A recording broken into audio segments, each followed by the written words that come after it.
thématique donc, que nous avons retenue cet après-midi pour cette conférence est une thématique phare de l'exposition, comme vous avez pu le constater si vous avez déjà vu et apprécié, je n'en doute pas, l'exposition. C'est celui de la place de la grande peinture grecque dans l'art romain.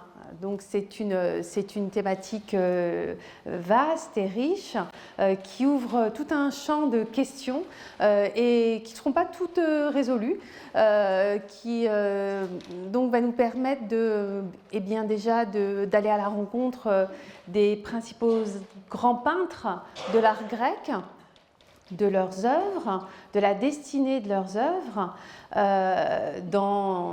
au moment de leur transfert à Rome et en Italie, et ensuite de la postérité de ces œuvres, c'est-à-dire de la manière dont elles vont être réinterprétées, copiées, et la manière dont elles vont donc permettre aux artistes et artisans romains eux-mêmes ensuite, dans un second temps, d'élaborer de nouvelles formes artistiques. Donc une longue histoire, une longue postérité, une grande richesse, une grande variété, comme nous allons le voir. Donc, ce que vous voyez ici sur l'écran, c'est une évocation justement de cette atmosphère de l'atelier des peintres grecs, transmise à travers des tableaux qui ont été mis au jour à Pompéi, et donc dans lesquels on voit des peintres, et même peintres hommes ou femmes, qui sont actuellement au travail, et donc on voit ici leurs outils et le résultat final à travers le tableau de Chevalet sur panneau de bois. Alors ici vous voyez des femmes peintres aussi. Alors ce sont des tableaux qui relèvent de la scène de genre, si vous voulez, de l'évocation de l'atmosphère de l'atelier de peintres. Il y avait des femmes peintres, mais très peu ont laissé une place importante dans l'histoire de l'art antique. Leur existence est attestée. J'en parlerai peu cet après-midi, donc je les évoque simplement ici en introduction. On connaît leur existence grâce à quelques auteurs antiques, notamment Pline l'Ancien, qui mentionne quelques noms de femmes peintres, comme Laïa de Cyzique par exemple, mais c'était en fait des exceptions, si vous voulez, dans un paysage, disons, très masculin. Il est à peu près certain que les quelques femmes peintres grecques qui ont laissé qui ont eu une petite renommée très, très modeste à côté de celle des grands maîtres, étaient elles-mêmes des filles de peintres en fait, et donc étant élevées dans un environnement un petit peu exceptionnel, et donc la proximité de leur père et des apprentis de l'atelier leur ont donné accès, si vous voulez, à une profession que d'autres femmes ne pouvaient même pas envisager. Donc voilà, il s'agit de figures très exceptionnelles. Mais disons que elles ne figurent pas au panthéon des grands artistes grecs, celles dont les grands artistes grecs, ceux dont les noms ont marqué l'histoire de l'art et dont les œuvres s'arrachaient à prix d'or, nous disent les auteurs antiques. Alors vous voyez justement ici, j'ai rassemblé sur cette diapositive quelques-uns des noms que j'évoquerai lors de cette conférence, qui sont des noms la littérature ancienne nous a transmises de ces fameux grands peintres grecs. Alors notez une première chose déjà, c'est que ces grandes célébrités, ces grands maîtres, l'équivalent, si vous voulez, pour la peinture occidentale des Léonard de Vinci, Raphaël, Botticelli, appartenaient tous à la période de l'art grec classique. Donc on trouve, à l'instar de ce que l'on observe dans la sculpture grecque, le primat de l'âge classique, l'art classique, en tout cas sur le marché de l'art. Il y avait une révérence particulière, un goût particulier pour ces œuvres réalisées au 5e et IVe siècle avant Jésus-Christ. Alors que ce soit en sculpture ou en peinture, nous l'évoquerons à travers les quelques œuvres dont nous allons pouvoir parler cet après-midi, il y avait une convergence en fait stylistique et esthétique parmi tous ces grands artistes, c'est-à-dire qu'ils soient peintres ou qu'ils soient sculpteurs. Cette convergence, c'est celle du naturalisme, de la quête du naturalisme. On le sait, hein, on le dit souvent pour les sculpteurs, depuis la fin de l'archaïsme jusqu'au début de l'époque hellénistique, tous les grands noms, les grands sculpteurs, avec Polyclète, hein, Praxitèle et Phidias, hein, et tous ces grands maîtres de l'époque classique, on sait qu'ils rivalisaient entre eux pour atteindre dans une quête en fait de reproduction du réel, de naturalisme, de la reproduction des formes, hein, pour essayer d'imiter en fait la nature au plus près. Mais ce que l'on sait moins, c'est que cette rivalité existait aussi chez les peintres contemporains. Hein. Les peintres des 5e et 4e siècles avant Jésus-Christ avaient cette même quête de l'imitation du réel. Donc toutes les œuvres en fait de cette période partagent ce point commun, hein, cette quête du naturalisme, cette rivalité dans la reproduction du réel, et c'est ce que vont rechercher en fait, c'est ce qui va faire leur prix et leur valeur quelque part, c'est-à-dire qu'il y avait ce goût en fait très particulier, hein, pour justement la reproduction la plus parfaite possible de la réalité. Et c'est ce qui fait que les artistes, hein, qui appartiennent à cette époque atteignaient de telles cotes sur le marché de l'art et que leurs œuvres étaient tellement recherchées. Alors, je vous ai mis ici en illustration, vous voyez, les couvertures de 2 ouvrages qui sont vraiment les sources, je dirais, principales dans l'apprentissage et la recherche des sources littéraires antiques sur la peinture antique. Alors tout d'abord, un ouvrage bien sûr connu depuis l'Antiquité, hein, celui du livre 35 de l'histoire naturelle de Pline, dont vous voyez ici une traduction et une édition assez récente. Alors c'est un petit ouvrage, hein, c'est un livre qui se lit assez rapidement, mais qui fourmille d'informations, d'anecdotes sur les grands peintres, hein, dont j'évoquais les noms, dont les noms sont évoqués ici sur cette liste, hein, Zeuxis, Apelle, Franor, Agatharchos. Si on connaît tous ces noms et les noms de leurs œuvres les plus célèbres, c'est en grande partie grâce à ce livre 35 de l'histoire naturelle de Pline l'Ancien. Parce que lui, il a compilé toute une série d'anecdotes autour de ces peintres, leur vie, leur rivalité justement avec d'autres peintres et les noms des chefs-d'œuvre. Alors, si on n'avait pas Pline, clairement, cette source qui est vraiment une source essentielle, on aurait le plus grand mal à évoquer justement la grande peinture grecque d'époque classique. Alors, c'est une source qui est donc fondamentale, mais qui a aussi ses limites, parce que Pline ne décrit jamais les tableaux. C'est-à-dire, ou quasiment jamais, à peu près jamais. C'est-à-dire qu'il donne des noms, hein, des noms d'artistes, des noms de chefs-d'œuvre, hein, donc un Ajax et Médée, un Alexandre d'Apelle, hein, une Aphrodite sortie des eaux, un Diomède d'Apelle, hein, tel tableau de Zeuxis ou de Franor, vous voyez, mais il ne va jamais décrire l'œuvre.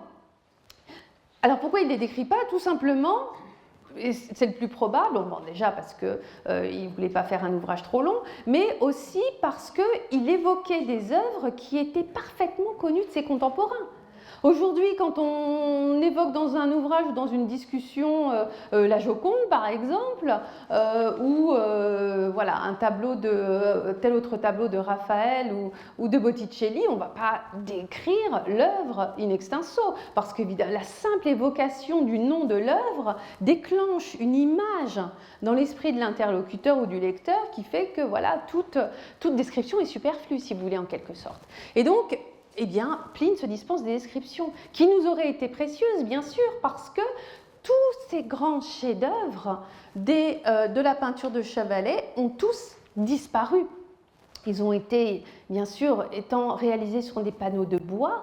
Il s'agissait d'œuvres périssables qui voilà, ont toutes disparu avant la fin de l'Antiquité. Peut-être que certaines ont été transportées à Constantinople au moment de la chute de l'Empire romain d'Occident. C'est possible que quelques chefs-d'œuvre qui subsistaient ont été transportés à Byzance à l'époque, hein, mais c'est voilà, assez peu probable, hein, peu importe. De toute façon, ils sont tous perdus aujourd'hui. Et donc, le paradoxe, si vous voulez, c'est que les données, les sources archéologiques sur lesquelles nous devons travailler pour, disons, aborder une connaissance un petit peu plus approfondie de cette grande peinture grecque qui viennent compléter donc les sources littéraires, eh bien, ce sont, comme on va le voir, des productions secondaires, hein, qui vont être relevées beaucoup de la peinture murale ou de la mosaïque, mais dont on va voir que justement les œuvres réalisées sur ces supports ne sont pas nécessairement des copies fidèles des originaux. Et c'est tout un des enjeux justement de la problématique liée à la problématique de l'étude de cette grande peinture grecque. Alors j'ai évoqué ici également sur la diapositive un autre ouvrage paru très récemment, en 2024, qui devient maintenant notre source la plus dense, la plus complète sur toutes les mentions de peinture et même au-delà de la peinture, hein, du décor dans la littérature ancienne. Et donc bien sûr on y retrouve Pline, mais tous les autres auteurs grecs et latins qui ont évoqué, des fois même ne serait-ce qu'au détour d'une phrase, hein, ont évoqué tel tableau, tel travail de tel artiste. Et donc, c'est devenu une source, voilà, une compilation de sources antiques extrêmement précieuses. Alors, commençons justement, je vous le disais, par les échos contemporains. Hein, on va essayer de procéder chronologiquement. Hein, je vais vous proposer un parcours chronologique en fait. Hein. Donc, vous voyez que les sources, on ne peut rien dire. Hein, il n'y a pas de source archéologique, je veux dire matérielle, sur ces chefs-d'œuvre de la peinture de Chevalet. Donc, on est obligé de les aborder de manière détournée. Et il me semble important donc, et en tout cas tout à fait de bonne méthode, de commencer par regarder du côté des arts picturaux qui sont contemporains de la production de ces chefs-d'œuvre de la grande peinture, donc des œuvres, en l'occurrence, qui sont des mosaïques datant du IVe siècle avant Jésus-Christ.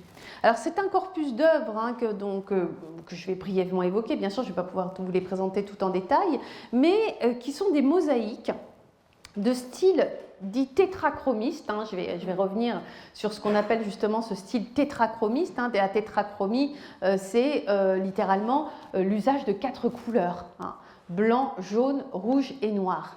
Donc une série de mosaïques figurées qui proviennent du site archéologique de Pella. Alors le site de Pella, peut-être que ça ne vous dit rien, mais c'est un site fondamental pour l'histoire politique de cette période, puisque c'est la capitale du royaume de Macédoine, la capitale donc de Philippe II et d'Alexandre le Grand. Et à l'époque, hein, outre un pôle politique clé, bien sûr, parce que c'est de là que sont parties les conquêtes vers l'Orient, hein, et le Proche-Orient, l'Orient et donc les futurs royaumes hellénistiques, eh bien, c'était aussi Philippe II et surtout son fils ensuite Alexandre vont essayer de faire rayonner leur capitale du point de vue artistique et culturel. Et invité à séjourner à leur cour des artistes célèbres, hein, même parmi les artistes les plus célèbres de leur temps. On sait que, par exemple, le peintre officiel de la cour d'Alexandre était Apelle lui-même, qui était considéré à l'époque, au IVe siècle, comme le plus grand peintre. Hein, un artiste qui était vraiment au sommet de son art. Et le sculpteur officiel était nul autre que Lysippe, hein, qui était l'équivalent hein, aussi de Polyclète, hein, mais pour le Polyclète qui était le grand sculpteur du 5e siècle, mais pour le 4e siècle. Donc vous voyez, c'était vraiment le plus grand sculpteur vivant et le plus grand peintre hein, qui donc a été pensionné hein, par les souverains de Macédoine, Apella, dans la seconde moitié du 4e siècle avant notre ère. Voilà. Donc on est dans un lieu stratégique, vous voyez, hein, du point de vue de l'histoire de l'art de l'époque. Alors voilà ce que nous dit Pline, justement je vous ai cité ici un petit passage de ce livre 35 sur la peinture que j'évoquais tout à l'heure. Voilà ce que nous dit Pline à propos de l'art d'Apelle, hein, que je vais pouvoir mettre en relation, comme vous allez le voir, avec les mosaïques qui proviennent du site même de Pella. Voilà ce qu'il nous dit. C'est avec 4 couleurs seules, le mélinum pour les blancs, le silatique pour les jaunes, donc ici les pigments, là vous l'avez compris, hein, la synopis du pont pour les rouges, l'atraman pour les noirs, qu'Apelle, Échion, Mélantios, Nicomaque, donc des grands peintres, hein, ont exécuté des œuvres immortelles, peintres si célèbres dont un seul tableau s'achetait au prix des trésors des villes. Aujourd'hui, donc voilà, hein, vous avez, alors ici, bon, je termine le petit passage. Aujourd'hui que la pourpre est employée à peindre les murailles, donc ici on fait ce qui veut dire, c'est que lui à son époque, il vit dans les années 70 après Jésus-Christ, hein, et donc le style pictural est très coloriste. Hein, et on emploie hein, les pigments à foison et les couleurs, et donc il y a une espèce de gabegie de couleurs, si vous voulez, de surenchère, de luxe parmi ses contemporains qui l'ulcère quelque part. Hein. Et pour lui d'ailleurs, l'art est mort. Hein, il le dit, enfin l'art entre guillemets, il dit que voilà, l'art est mort et que on ne peut qualifier d'art que toute cette production de peinture justement des 5e, 4e siècles avant Jésus-Christ. Et donc voilà, aujourd'hui que la pourpre est employée à peindre les murailles et que l'Inde nous envoie le limon de ses fleuves et le sang de ses dragons et ses éléphants, la peinture ne fait plus de chef-d'œuvre. Voilà. Donc tout a été meilleur quand les ressources étaient moindres. Voilà sa conclusion. Alors, revenons à ce qu'il nous dit du travail d'Apelle et de ses contemporains. En fait, Apelle avait été probablement, hein, c'est une hypothèse disons scientifique, hein, des historiens de l'art qui travaillent sur ce thème, et le travail de cet artiste, Apelle aurait été à l'initiative d'un mouvement pictural que l'on appelle tétrachromiste, qui en fait, en limitant la gamme chromatique dans la peinture, tentait de démontrer la supériorité, alors en grec, de la graphée sur la chroma, c'est-à-dire la supériorité du dessin sur la couleur. Hein, montrer que donc, avec un travail qui est tout de clair-obscur, de traitement des ombres essentiellement, hein, eh bien, on parvenait à une plus grande perfection naturaliste qu'en multipliant, en dérangeant l'œil quelque part hein, du spectateur, en multipliant les couleurs hein, sur le tableau. Donc, il voulait démontrer cette supériorité du dessin, du trait sur la couleur. Et d'ailleurs, il était particulièrement apprécié pour ce que l'on appelait à l'époque ces grisailles, hein, qui sont donc des œuvres hein, qui sont faites avec voilà, une gamme chromatique extrêmement restreinte. Léonard de Vinci a fait lui aussi en son temps ce genre de travail hein, en grisaille. Alors, donc, comme je vous le disais, ces œuvres sont perdues, mais sur le site de Pella, on a retrouvé une petite dizaine, à peine, de mosaïques de galets, parce que c'était la technique au IVe siècle. Les tesselles n'apparaissent que plus tard, au IIIe siècle.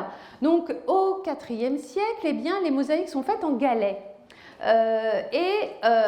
En jouant en fait sur le calibre du galet, comme c'est le cas pour cette œuvre d'un effet picturalisant extrêmement abouti, eh bien on va pouvoir justement réussir à tenter de faire une véritable peinture de pierre, de rivaliser avec le pinceau dans la réalisation de ces œuvres de mosaïque. Donc ici on a un embléma qui pour moi est celui qui atteint la plus grande qualité plastique de tout le site de Pella, et d'ailleurs c'est le seul qui soit signé de tous les emblémata. Ce qu'on appelle un embléma en mosaïque, c'est un tableau de mosaïque en fait, et c'est des œuvres qui étaient réalisées à part, probablement en atelier, réalisées dans des caissons, soit de calcaire, soit d'une autre pierre, voire éventuellement de terre cuite.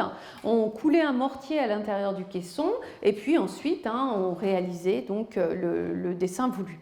Alors ici, cette œuvre est signée, Gnosis et Poiesen, ce qui montre que voilà, l'artiste qui a réalisé cette œuvre était sans doute un artiste de renom, dont les emblémata pouvaient s'acheter, se déplacer, et pouvaient aussi participer aussi d'une forme de thésaurisation, voire de commerce. Alors, ce que l'on observe sur toutes ces mosaïques de Pella, un dénominateur commun aussi entre cette œuvre de signée Gnosis et d'autres œuvres découvertes à Pella, c'est qu'elles sont toutes de style tétrachromiste, c'est-à-dire réalisées avec 4 couleurs. Donc en général c'est un fond noir sur lequel se détachent des figures qui sont traitées en grisaille, comme vous le voyez ici, donc avec en blanc mais avec un camailleux de teinte grise qui permet justement de souligner le modelé et la masse musculaire des personnages figurés. Et des rehauts rouges, éventuellement jaunes, donc une gamme chromatique restreinte. On considère généralement que les cartons dont se sont inspirés Gnosis et ses contemporains pour les mosaïques de Pella sont en fait des chefs-d'œuvre de la peinture contemporaine. Il y a toute une série d'œuvres, notamment dans cette même maison, un très grand embléma qui représente une scène mythologique, celle de l'enlèvement d'Hélène par Thésée. Donc voilà, toute une série d'œuvres. Mais certaines de ces œuvres représentent, et c'est le cas ici, le jeune prince Alexandre lui-même à la chasse avec un ami. Donc ici, il est à la chasse au cerf. Sur un autre embléma, il est à la chasse au lion. Alors, s'agissant de représentation du jeune prince dans une iconographie, disons, qui souligne son caractère royal, la chasse, que ce soit au cerf ici ou au lion, eh bien, on a proposé justement pour le modèle de cette œuvre et d'autres, eh bien, éventuellement des tableaux d'appel, puisqu'il s'agissait du peintre officiel de Pella, donc celui qui était habilité à représenter le jeune prince, eh bien, voilà, une possibilité serait que le modèle qui a inspiré Gnosis et d'autres, enfin en tout cas Gnosis dans cette œuvre, pourrait être un tableau d'appel. Donc vous voyez, on n'a pas l'original d'appel, mais on peut avoir une évocation à travers l'art de la mosaïque contemporaine d'un de ces tableaux. Alors évidemment, et ça c'est un des grands problèmes que pose notre approche finalement, parce que notre approche est indirecte, on aborde ces chefs-d'œuvre à travers des copies dont nous ne savons pas si elles étaient fidèles, ça c'est du point de vue iconographique, et dont nous ne savons pas si elles cherchent à reproduire le style de l'artiste. Ça, c'est pas évident aussi. Alors, et ça le sera encore moins, vous le verrez, dans l'art romain, hein, ce qu'on abordera. On va très vite venir justement à l'art romain. D'ailleurs, je vois qu'il faut que j'avance un petit peu plus vite. Voilà, donc, alors, on pourrait évoquer justement hein, le travail de tous ces, quelques-uns de ces grands peintres, hein, en croisant autre Capelle, en croisant donc des citations qui sont des citations qui émanent de la littérature ancienne avec des évocations d'œuvres qui pourraient hein, s'y rattacher telles qu'elles sont attestées dans la peinture romaine. Hein. Alors, par exemple, Zeuxis, hein, qui était un peintre actif au 5e siècle, voilà le type de passage que l'on peut relever chez Pline, par exemple, et qui vont évoquer son œuvre. Donc, on sait de Zeuxis qu'il avait peint un enfant au raisin, dont la grappe de raisin était peinte de façon tellement véridique, tellement réaliste, que selon la légende, les oiseaux venaient la picorer. Cependant, il déclara « J'ai mieux peint les raisins que l'enfant, car si j'eusse aussi bien réussi pour celui-ci, l'oiseau aurait dû avoir peur. » Donc ce que vous relevez ici, c'est ce que je vous disais tout à l'heure. En fait, ce qui crée la perfection, ce qui fait que cette œuvre elle est recherchée, c'est qu'elle imite le réel. Hein, et elle imite si bien le réel, voyez, il veut évoquer en fait à travers ce genre de petite anecdote à quel point l'œuvre imite bien le réel. Le raisin est extraordinairement réussi, l'enfant un petit peu moins parce que voilà, l'oiseau n'a pas eu peur. Hein. Alors on a de Zeuxis aussi un Héraclès enfant qui étouffe les serpents en présence d'Amphitryon et sa mère avec Alcmène tout effrayé. Voilà, donc on a des mentions, vous voyez, très succinctes. Alors certains essayent parfois de rattacher à des tableaux, on y reviendra tout à l'heure, à des tableaux attestés dans la peinture pompéienne, eh bien ces mentions très brèves que l'on trouve dans la littérature ancienne. Mais bon, c'est déjà un petit peu hasardeux, mais surtout, qu'est-ce que ça nous apprend de l'original ? En fait, pas grand-chose. Hein. Alors si, on peut essayer de retrouver le sujet, la thématique de l'œuvre, hein. Éventuellement essayer d'envisager sa composition, comment étaient répartis les personnages hein, sur le tableau, quels étaient les différents protagonistes, éventuellement le contexte, le paysage en arrière-plan. Mais pour ce qui est du style du peintre, alors là, c'est quelque chose qu'on ne peut pas approcher vraiment à travers ce type d'enquête, vous voyez. Hein. C'est une enquête qui se borne finalement uniquement à une recherche iconographique. Voilà, donc ça c'est un pendant, hein, justement, c'est pour évoquer la rivalité entre des peintres contemporains. Donc vous voyez, Zeuxis, son grand rival c'était Parasios, nous dit Pline, voilà justement en quoi ils s'affrontaient. Tous deux s'affrontent ainsi dans un concours. Zeuxis peint des grappes de raisin, encore une fois, avec tant de réalisme que des oiseaux essaient de les picorer. Triomphant, il invite Parasios à dévoiler son propre tableau pour découvrir que son rival a en fait peint le rideau lui-même. Hein, donc c'est un rideau en trompe-l'œil. Zeuxis reconnaît donc sa défaite. Son œuvre a trompé des oiseaux, alors que celle de Parasios a trompé Zeuxis lui-même. Hein, donc vous voyez, on est toujours aussi hein, dans cette évocation du naturalisme. Alors, le Timante hein, avait peint un chef-d'œuvre dont il est question chez de nombreux auteurs latins, Cicéron, Valère Maxime, Quintilien, Pline en parle. Hein. Par exemple, Quintilien, qui est un rhéteur du 1er siècle, voilà ce qu'il nous dit. C'est ce que fit Timante. Ayant à représenter le sacrifice d'Iphigénie, il avait peint Calchas triste, Ulysse encore plus triste, et donne à Ménélas le maximum d'affliction que pouvait rendre l'art, ayant épuisé les signes d'émotion. Ne sachant pas rendre convenablement l'expression du père, évidemment le père il sacrifie sa fille, donc il est au comble du malheur, il lui voila la tête et laissa à chacun le soin de l'imaginer à son gré. Hein, donc on a peut-être une évocation de ce chef-d'œuvre ici dans ce tableau qui a été mis au jour à Pompéi, où on voit effectivement le sacrifice d'Iphigénie. et notamment ce motif qui est évoqué par d'autres sources latines, hein, du personnage voilé, replié dans sa douleur. En fait, il n'avait pas osé s'aventurer. Le peintre a évoqué une douleur indicible, incommensurable, hein, qui surpasse toutes les autres, et donc il a voilé le visage. Voilà, donc on a toujours ce genre de petite anecdote. Alors, Apelle, hein, j'avais commencé avec lui, je termine avec lui, hein, dans mon évocation des grands maîtres de la peinture grecque. Donc, hein, c'était, je vous l'ai dit, le portraitiste officiel de la cour de Macédoine, un grand peintre tétrachromiste.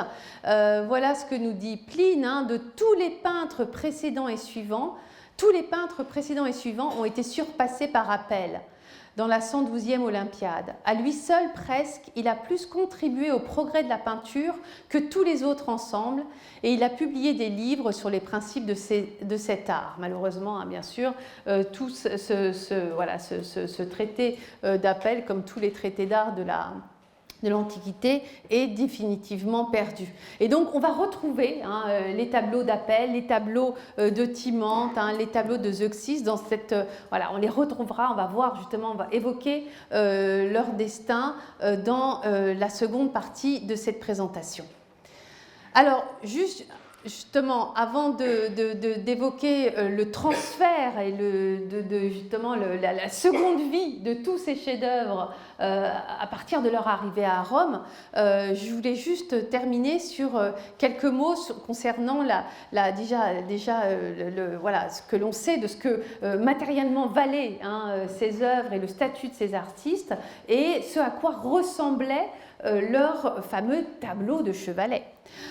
Donc on a toute une série, hein, je vous en ai mis que quelques-unes ici, hein, de mentions qui citent donc voilà, de ce que des rois, hein, notamment, hein, à quel point des rois et des grandes fortunes, hein, de l'Antiquité, eh bien, étaient prêts à dépenser justement pour s'attacher, hein, le service de ces grands maîtres. Le roi Archélaos de Macédoine, à la fin du 5e siècle, paie 400 000, c'est-à-dire 40 000 drachmes, le peintre Zeuxis, le plus réputé de son temps, pour décorer son palais.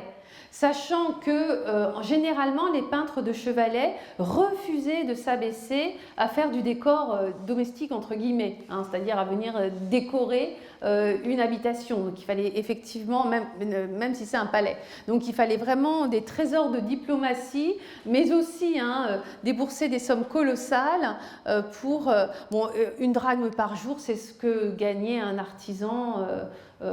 Voilà, correctement rémunéré à l'époque, hein. Donc vous voyez, 40 000 drachmes, c'est 40 000 jours de travail d'un artisan ordinaire, hein. Donc vous voyez que bon, on attache un prix, on attache un grand prix, hein, à cette Archélaos attache un grand prix à cette commande. Le roi Ptolémée, vers 300, propose à Nicias 36 000 drachmes. Cette fois pour un seul de ses tableaux, son évocation des morts d'après Homère. Offre refusée par le peintre. Vous voyez qu'il recherchait, il n'avait pas franchement besoin d'argent, hein, et donc voilà, il préfère garder son tableau, hein.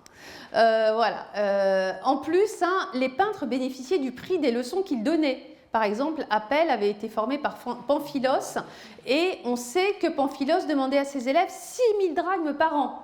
Donc on est quand même dans une sphère sociale, vous avez vu, de gens aisés. Hein, voilà, il faut travailler auprès d'un grand maître, bénéficier de son environnement, ça nécessitait quand même voilà, un appui de l'entourage familial certain, hein. Mais ensuite, c'était quand même un investissement sur l'avenir.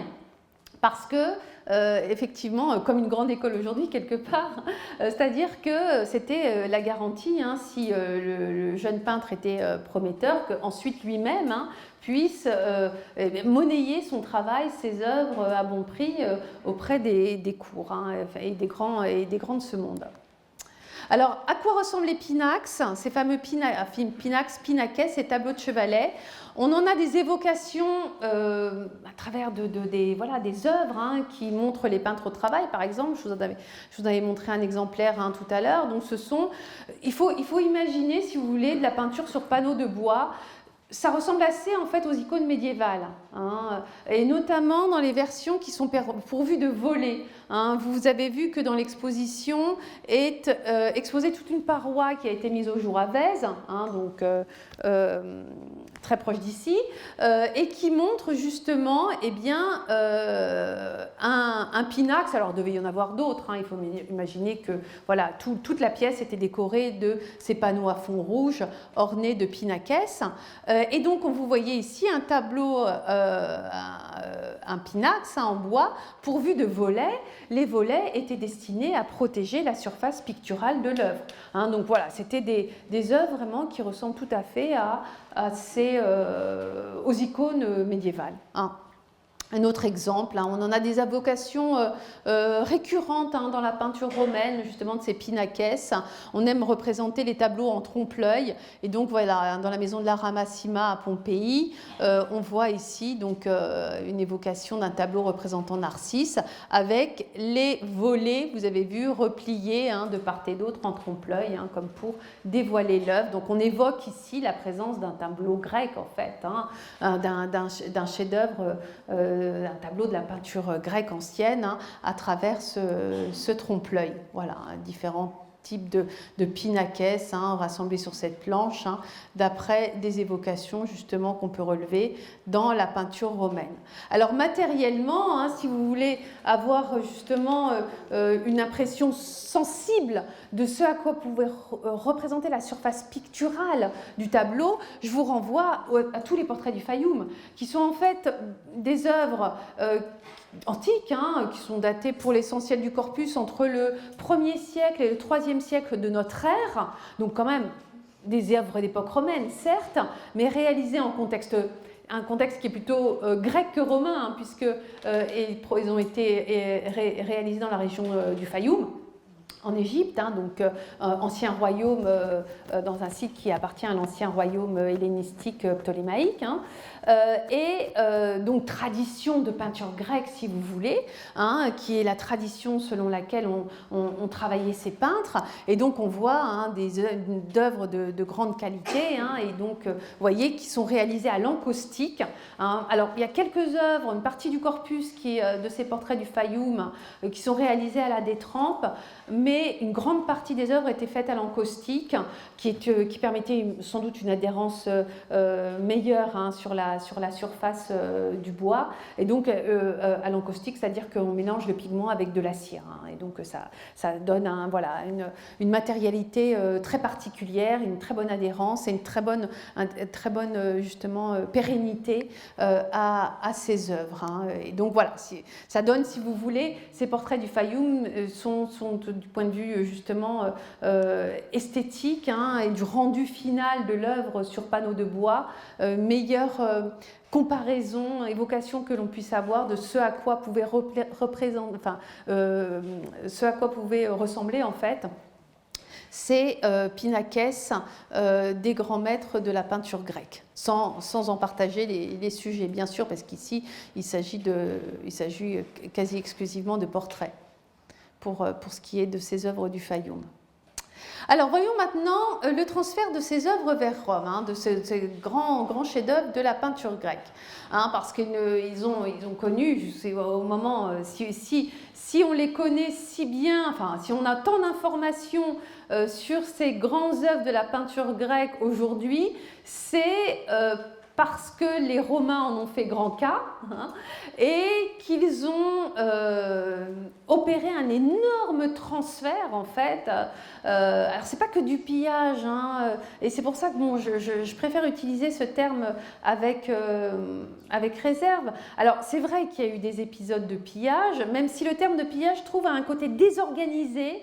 Vous savez, qui reflète assez mal en fait la manière dont les armées romaines et les généraux romains ont spolié en fait les cités conquises.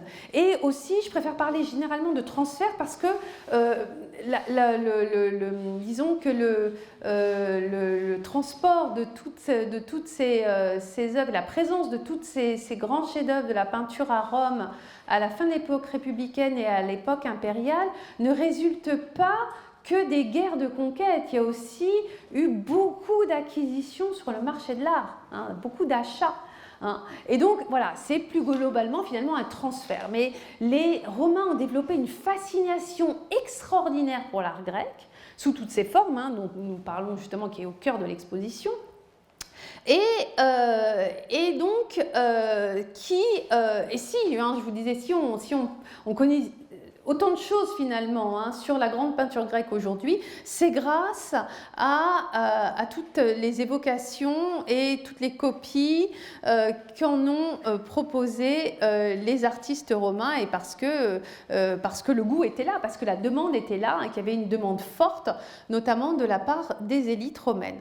Alors, bien sûr, cette découverte de l'art grec par les Romains, elle s'est faite avant tout à travers les triomphes. Hein. Les triomphes ont été le grand moment de la découverte de l'art grec par les Romains. Il faut imaginer hein, des pompes triomphales absolument extraordinaires, hein, tels que nous sont évoqués par certains auteurs anciens, notamment Plutarque la vie de Paul-Émile, à propos justement de ce triomphe de Paul-Émile. La pompe triomphale avait été répartie sur 3 jours, dont le premier suffit à peine au défilé des statues, des tableaux et des colonnes pris à l'ennemi, et qui occupait 250 chars. Hein. Donc, bon, là, c'est un triomphe sur la Macédoine, oui, sur Persée de Macédoine. Et donc, effectivement, il y a eu voilà, une acquisition, on va dire, colossale à ce moment-là, un transfert colossal à ce moment-là, une spoliation, hein, bien sûr, parce que là, c'est le mot, hein, phénoménal. Mais il faut imaginer que le peuple de Rome découvre à ce moment-là les chefs-d'œuvre de l'art grec. Et il découvre l'art grec d'un bloc, hein, et toute époque confondue quelque part. C'est-à-dire qu'on voit défiler sur ces chars sans cohérence stylistique, ni chronologique, ni quoi que ce soit, des œuvres, eh bien, disons, qui relèvent de l'époque de la fin de l'archaïsme, du premier classicisme, du second classicisme, de l'art hellénistique. Et pour les Romains, cette découverte, elle est globale, si vous voulez. Hein. Ils n'ont pas perception fine que nous avons aujourd'hui de la chronologie de l'art grec. Alors, j'ai pas d'illustration hein, qui montre la pompe triomphale de Paul-Émile, mais je vous montre ici, à travers ce cliché, une évocation de ce type de défilé, hein, tel qu'il est figuré sur l'arc de Titus, et qui montre le défilé donc triomphal hein, des Flaviens suite à la conquête de la Judée, hein, donc et en particulier les trésors hein, du temple, du grand temple de Jérusalem, hein, qui sont portés ici hein, sur des dais par des soldats. Voilà, donc les tableaux hein, se trouvant en bonne place dans ces défilés triomphaux. Mais il y avait aussi hein, tout un marché de l'art qui était extrêmement dynamique et très ancien. On ne sait jusqu'où on peut le faire remonter en réalité, hein, ce marché de l'art. On n'a pas de source suffisamment ancienne, mais qui préexistait très largement à l'époque romaine, hein, à l'époque de la conquête romaine. Hein. Donc il y avait déjà un marché de l'art établi à l'époque des royaumes hellénistiques. Ça, c'est évident. Il y avait des ventes aux enchères qui étaient organisées régulièrement, enfin de temps en temps, hein, quand l'occasion se présentait, notamment qui étaient l'occasion hein, pour des cités ou des particuliers ruinés de mettre en vente leur patrimoine hein, pour récupérer des liquidités. Hein. Donc, et à ce moment-là, eh bien, d'autres cités ou d'autres particuliers plus fortunés se portaient acquéreurs hein, pour acheter des chefs-d'œuvre mis en vente. On sait que certaines œuvres atteignaient des sommes colossales hein, lors de ces ventes. On connaît l'anecdote assez célèbre justement autour d'un tableau d'Aristide, le Liber Pater. Le roi Attale, donc le roi de Pergame, avait déboursé 600 000 deniers justement lors d'une vente. Ça fait à peu près 10 millions d'euros. Hein. Donc il avait déboursé quand même une somme non négligeable pour acheter ce Liber Pater. Et Mummius, un général romain, hein, est abasourdi de la somme déboursée par Attale pour acheter ce tableau. Il se dit c'est pas possible. Et comment on peut dépenser autant d'argent pour un tableau, enfin, il ne comprend pas. Donc, soupçonnant qu'il y avait dans cette œuvre quelques vertus qui lui échappent, nous dit Pline, il fit récupérer le tableau, malgré les vigoureuses protestations d'Attale, bien sûr, et le plaça dans le sanctuaire de Cérès, à Rome. Hein, c'est un des premiers tableaux d'ailleurs, hein, nous dit Pline. Ce fut à mon avis la première peinture étrangère présentée au public à Rome. Ensuite, je constate qu'on en plaça couramment aussi sur le forum. Hein, mais ça a été une première, si vous voulez, disons, approche, découverte par les Romains du potentiel en fait patrimonial quelque part de ces chefs-d'œuvre de l'art grec qui découvraient parce que les Romains s'intéressaient peu à l'art en fait, hein, au IIe siècle avant Jésus-Christ, ils n'avaient pas réalisé, si vous voulez, ils n'avaient pas conscience hein, à cette époque de la valeur financière que pouvaient atteindre des grands chefs-d'œuvre de la sculpture ou de la peinture. Ça leur a ouvert des horizons. Et ensuite d'ailleurs, ils vont vendre une partie des butins qui sont spoliés lors des conquêtes aux cités soumises. Il ne faut pas imaginer non plus que tout était, ce que je vous disais tout à l'heure, les pièges n'étaient pas anarchiques. Il y avait un tri méticuleux qui était fait hein, sur place, une fois que la cité était prise, avec une part dont on décidait qu'elle serait acheminée à Rome pour participer au triomphe, une part qui serait vendue lors de ventes aux enchères, pour payer la solde des soldats par exemple, hein, ce genre de choses, vous voyez, pour rentrer dans ses frais après la campagne militaire, et puis une part hein, qui était aussi réservée au général, qui se réservait quelques œuvres à son goût, hein, pour sa maison à Rome hein, ou pour ses proches. Voilà. Donc, il y avait, alors ça c'était pour les, mais il y avait aussi donc l'existence est attestée de marchands de l'art justement qui organisaient un peu comme des commissaires-priseurs quelque part toutes ces ventes hein, et la tractation, ils cotaient les œuvres parce qu'il fallait bien que quelqu'un leur donne une cotation. Et puis il y avait aussi hein, ce qu'on appelle ce que j'ai appelé antiquaires entre guillemets. Donc c'est-à-dire voilà, des gens qui faisaient commerce d'art, alors, mais pas, alors là, pas nécessairement pour les œuvres les plus riches, les plus somptueuses, mais qui achetaient aussi, si vous voulez, des lots en fait, et qui ensuite ouvraient une boutique à Rome, par exemple, ou ailleurs, hein, en Italie, et qui vendaient hein, des œuvres d'art grecques à ceux qui en avaient les moyens. Hein. Donc il y avait une vraie demande en fait. Hein. Et cette demande de la part des Romains, elle est devenue peu à peu insatiable. C'est-à-dire qu'on n'arrivait plus, hein, très vite en fait, on ne réussissait plus, les marchands ne réussissaient plus à satisfaire toute la demande. Et c'est à ce moment-là que va naître un marché de la copie en fait, hein, qui est de la création d'œuvres d'art à la grecque, que ce soit en sculpture ou en peinture d'ailleurs, pour satisfaire toute cette demande. Oui, j'ai quelques autres, si j'ai encore... Oui, non, j'ai plus trop le temps de vous lire tous les textes que j'avais choisis. Alors, toutes ces œuvres, eh bien, maintenant, on va évoquer leur mise en scène. Comment est-ce qu'elles sont mises en scène?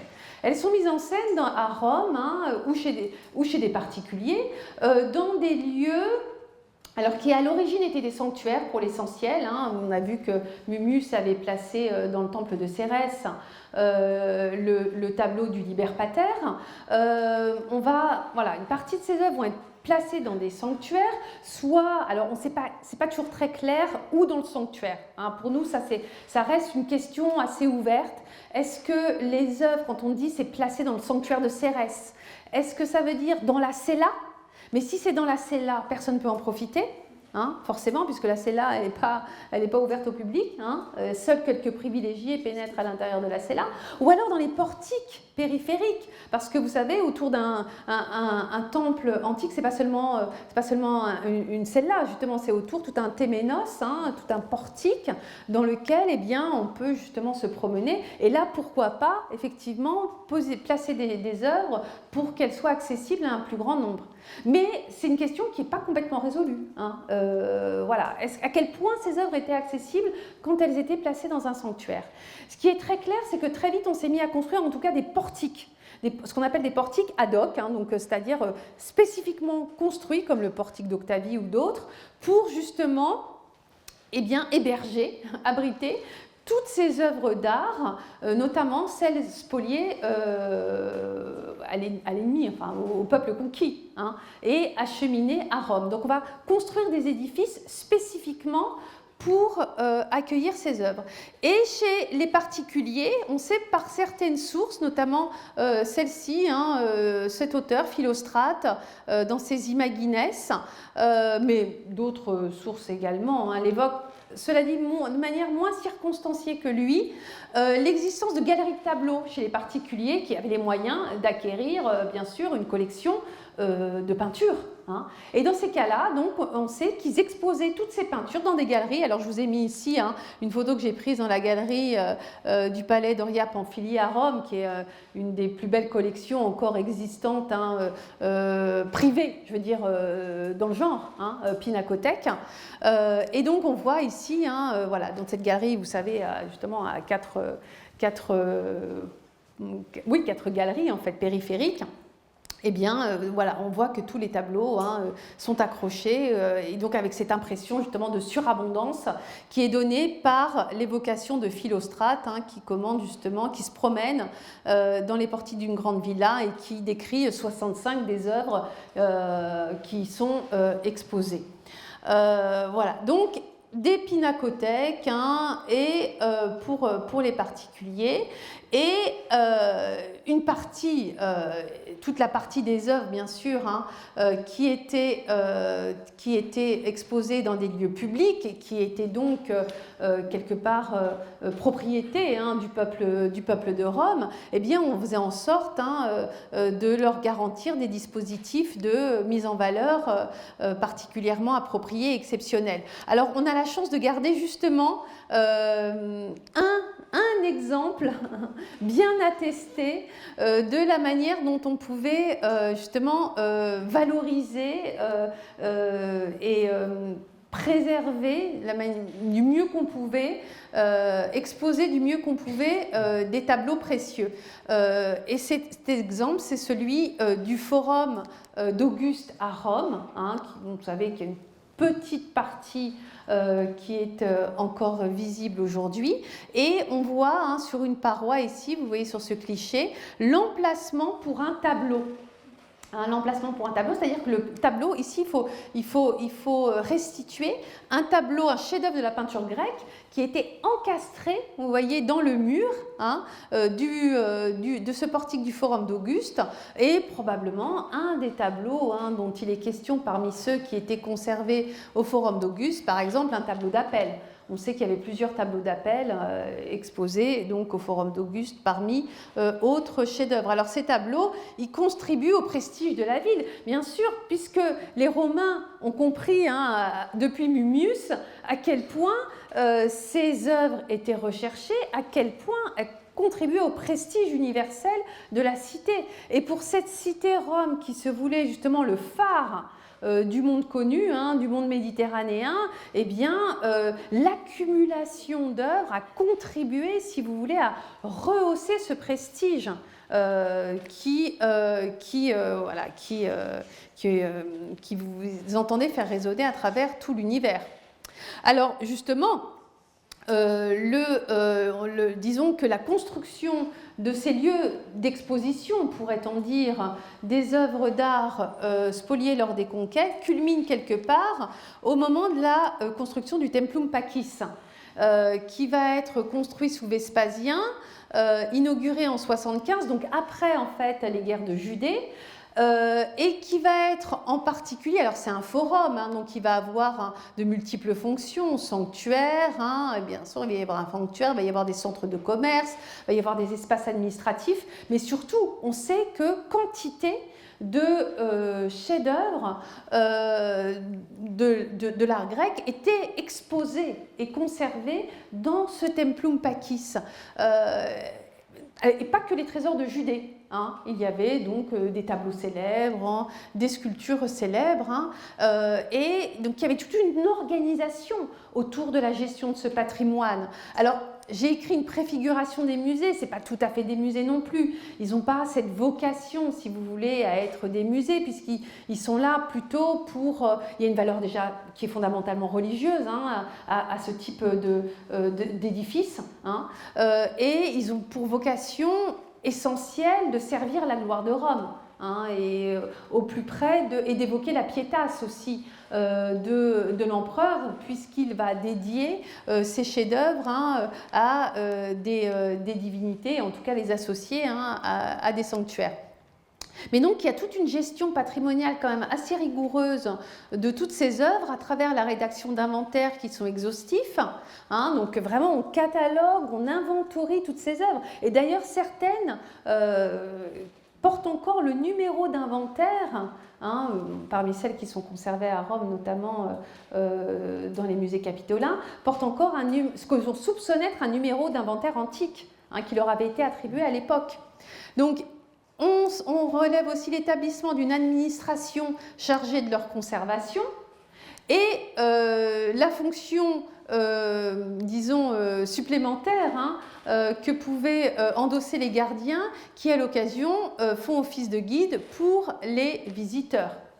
Reste la question de l'accessibilité de ces lieux, hein, avec notamment le cas du Temple de la Concorde sur le Forum, dont on sait qu'il abritait un grand nombre de chefs-d'œuvre, de peinture et de sculpture, mais qui n'étaient absolument pas accessibles. Hein. Et donc là, effectivement, les œuvres qui étaient conservées à l'intérieur du Temple de la Concorde ne pouvaient, on ne sait pas, on ne voit pas dans quelles circonstances elles pouvaient être profitées à la plèbe de Rome. Alors, c'est, comme je vous le disais tout à l'heure, ce corpus d'originaux, il est très limité en fait. Et il ne suffit pas à une demande qui va toujours croissant. Les Romains veulent de l'art grec, il faut avoir de l'art grec, si vous voulez, pour montrer sa culture, sa richesse, pour, bien sûr, paraître, si vous voulez, à une place sociale avantageuse au sein de sa cité par rapport à ses concitoyens. Et donc, il y a une demande toujours croissante, hein, une rivalité assez forte entre les notables romains pour l'acquisition d'œuvres d'art grec, mais le nombre d'originaux est très limité. Et donc, très vite se développe un marché de la copie.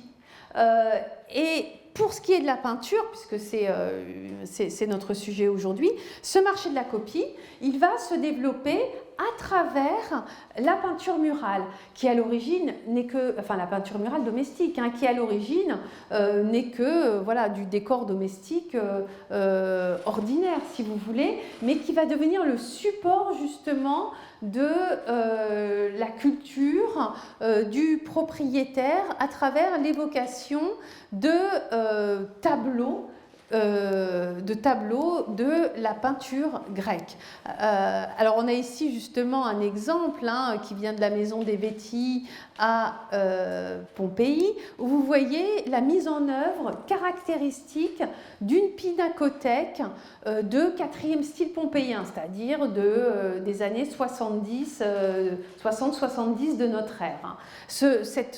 Justement, ces années-là, hein, les années 60-70, montrent dans les vogues stylistiques de la peinture romaine un goût tout à fait particulier pour les pinacothèques fictives, bien sûr, parce que là, ce n'est pas la Galleria Doria Pamphili, hein, pas du tout, hein, ce n'est pas des vrais tableaux.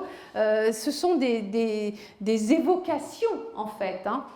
On ne sait si on peut parler de copie, et c'est là toute la difficulté. Ce sont des évocations de tableaux de la grande peinture grecque. Alors, ces évocations, elles ne vont pas se faire seulement sur les murs, elles peuvent se faire aussi à travers l'art de la mosaïque. Hein. Et notamment, une des meilleures transpositions que nous ayons d'un chef-d'œuvre de la grande peinture grecque, ce n'est pas sur les parois, c'est sur une mosaïque de pavement, celle qui a été découverte à la Maison du Faune parmi d'autres, hein, parce qu'il y a toute une série de mosaïques de pavement d'époque républicaine, c'est-à-dire de fin d'époque hellénistique, qui ont été mises au jour à la Maison du Faune, et celle-ci est particulièrement spectaculaire, et il y a de très grandes chances qu'il s'agisse vu le thème évoqué, de la copie d'un chef-d'œuvre de la peinture de Chevalet d'époque hellénistique. Alors après, il y a eu beaucoup d'interprétations autour de ce tableau. Alors le thème iconographique ne pose pas de problème. On reconnaît très bien Alexandre le Grand ici, c'est son schéma iconographique typique, surbucéphale, et on voit qu'il est opposé à une armée perse en déroute, et il s'agit donc de Darius, et donc très probablement de la représentation de la bataille d'Issos, dont on sait que un peintre nommé Philoxénos d'Érétrie avait fait une œuvre particulièrement célèbre à la demande de Cassandre de Macédoine, qui était un des successeurs d'Alexandre, un de ses proches d'ailleurs. Et donc,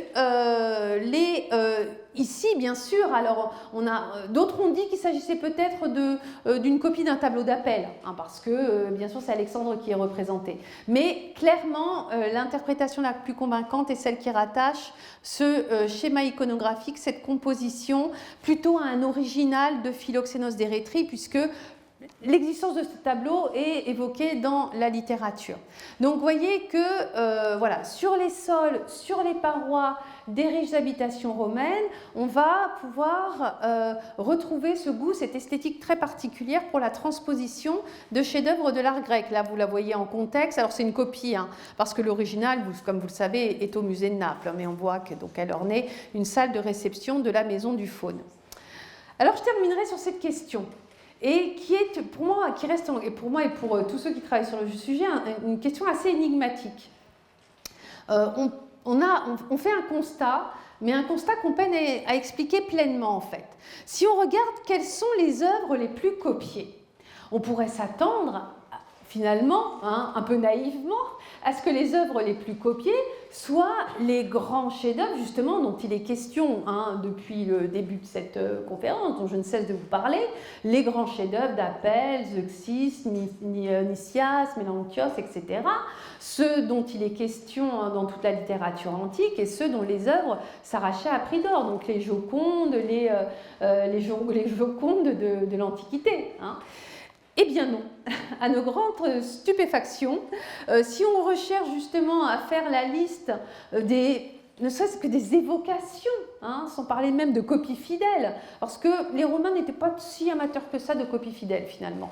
Mais si on fait déjà, si on brasse assez large et qu'on cherche par exemple des évocations de la Vénus anadyomène d'Apelle, qui était vraiment une œuvre peintre d'une célébrité extraordinaire dans le bassin méditerranéen. Tout le monde connaissait ce tableau, enfin tous les gens qui avaient un petit peu de culture, eh bien on peine à en trouver des copies dans l'art romain. On peine, franchement. Donc là, je vous montre une des seules, finalement, évocations qui fassent consensus, à Pompéi, dans la maison de Vénus à la coquille, dont on voit, voilà, effectivement, cette Vénus, telle qu'elle est décrite, voilà, qui se rapproche le plus de ce que l'on sait du tableau d'Apelle, Vénus émergeant des eaux dans une coquille, avec des amours. Mais on n'est même pas sûr, en fait, que cette œuvre de ce jardin de Pompéi soit une transposition du célèbre tableau d'Apelle. Il n'y a même pas d'absolue certitude. Pareil pour le fameux Alexandre d'Apelle, dont on sait qu'il était exposé au Forum d'Auguste. On trouve une attestation à Pompéi qui pourrait se rattacher à ce modèle extrêmement célèbre, à ce tableau extrêmement célèbre.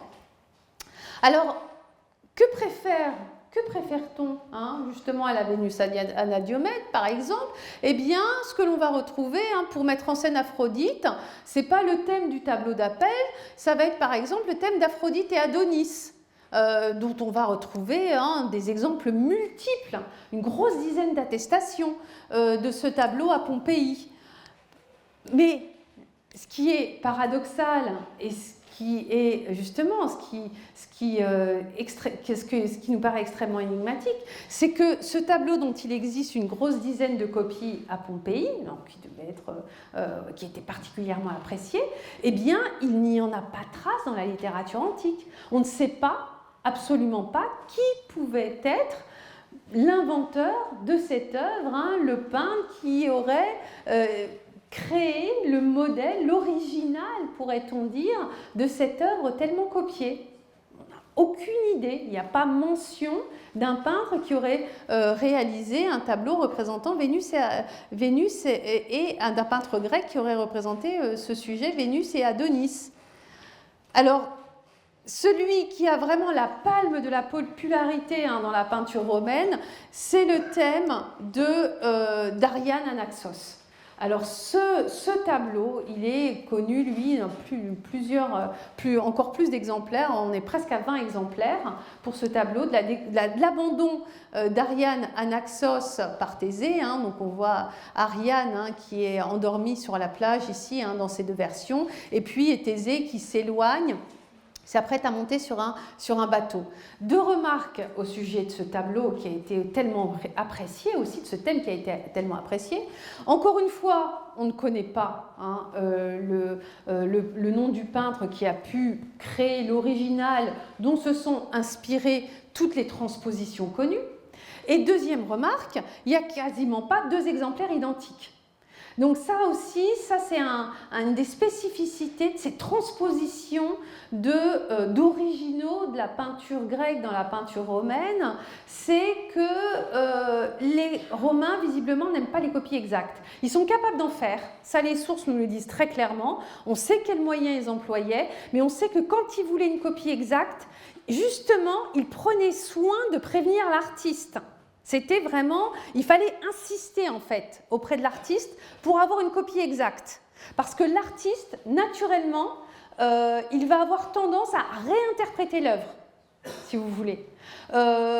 Mais c'était pas que dans le goût de l'artiste, c'était aussi dans le goût des commanditaires. Cherchez pas à avoir une œuvre qui soit une reproduction fidèle en fait. Dans la plupart des cas, le goût, l'esthétique romaine, le goût des commanditaires tendait plutôt vers des réinterprétations en fait de chefs-d'œuvre, quelque chose de plus personnalisé, si vous voulez, en quelque sorte.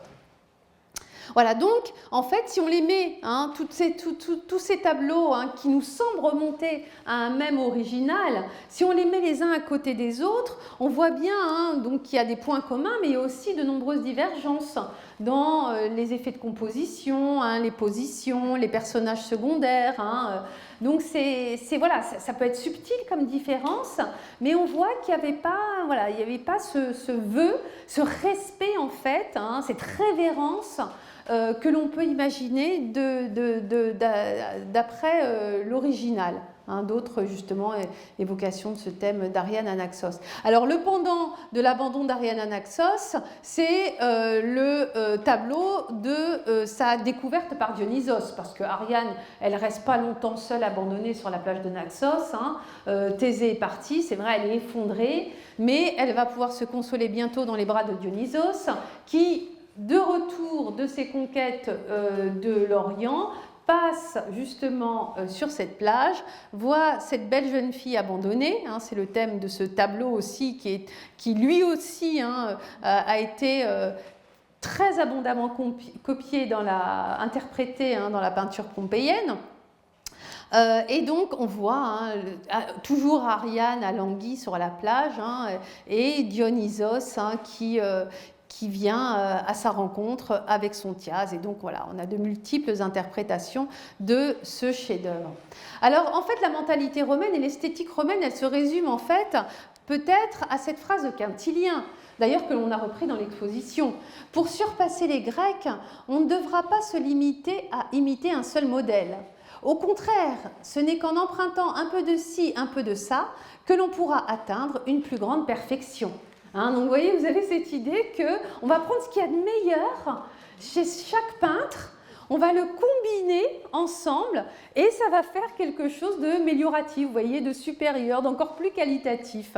Et donc, c'est pour ça qu'on qualifie, en particulier pour ça qu'on qualifie l'art romain d'éclectique, très souvent, parce qu'il n'hésite pas à combiner des styles, différents styles de l'art grec, dans des œuvres qui auraient pu paraître tout à fait déplacées pour des puristes justement du 5e siècle avant notre ère, mais qui étaient complètement conformes à la mentalité et au goût des Romains. Et donc on a une surabondance, une accumulation de motifs, d'œuvres, de thèmes qui est évoquée bien sûr à travers cette paroi et qui va être voilà, je vois, j'ai dépassé l'heure, qui est tout à fait en accord avec le goût romain. Mais de toute façon, j'ai terminé. Je voulais terminer justement sur la postérité encore plus lointaine de tous ces chefs-d'œuvre de la grande peinture grecque, parce que leur écho ne s'est pas arrêté avec la chute de Rome en Occident. Plus tard, à la Renaissance, des artistes vont se replonger dans les sources latines, se replonger notamment dans Pline, et redécouvrir justement toute cette tradition picturale de chefs-d'œuvre de la grande peinture grecque et tenter de les faire revivre. Et c'est le cas de Botticelli, par exemple, qui s'est, lui, prêté au jeu aussi de la réinterprétation de ces chefs-d'œuvre. Alors vous connaissez sa Vénus, bien sûr, c'est pas celle que j'ai choisie pour illustrer cette dernière diapositive, elle est bien trop célèbre. Ce que l'on connaît beaucoup moins, c'est sa calomnie d'Apelle. Il avait voulu en fait réinterpréter, parce qu'on ne connaît pas la description exacte de la composition du chef-d'œuvre d'Apelle, qu'il avait peint d'après une expérience personnelle, nous racontent les sources anciennes, et qui aurait été donc une calomnie qui a eu des conséquences dramatiques sur sa vie personnelle, parce qu'il a passé quand même un certain temps en prison, du fait de cette calomnie, et une fois réhabilité, une fois ayant retrouvé sa position à la cour de Ptolémée et dans d'autres cours du monde hellénistique, eh bien, il a voulu peindre cette expérience et peint le premier tableau allégorique, en fait, dit-on, de la peinture occidentale. Donc là, Apelle, je vous rappelle, on est au IVe siècle avant Jésus-Christ. Et il avait peint donc une allégorie de cette calomnie, parmi laquelle figurait, nous disent les sources, soupçon, ignorance, haine, calomnie, fourberie, fraude, mais aussi vérité et repentir. Donc voilà, on imagine toute une mise en scène. Et Botticelli, en 1495, a voulu faire sa propre réinterprétation de ce tableau d'Apelle. Donc on voit que effectivement cette postérité des grands chefs-d'œuvre de la peinture grecque perdure fort longtemps justement en Occident, et on trouve encore des échos aujourd'hui. Voilà, j'arrêterai sur ces mots. Pardon si j'étais un petit peu longue. Et je suis à votre disposition, bien sûr, si vous voulez poser l'une ou l'autre question.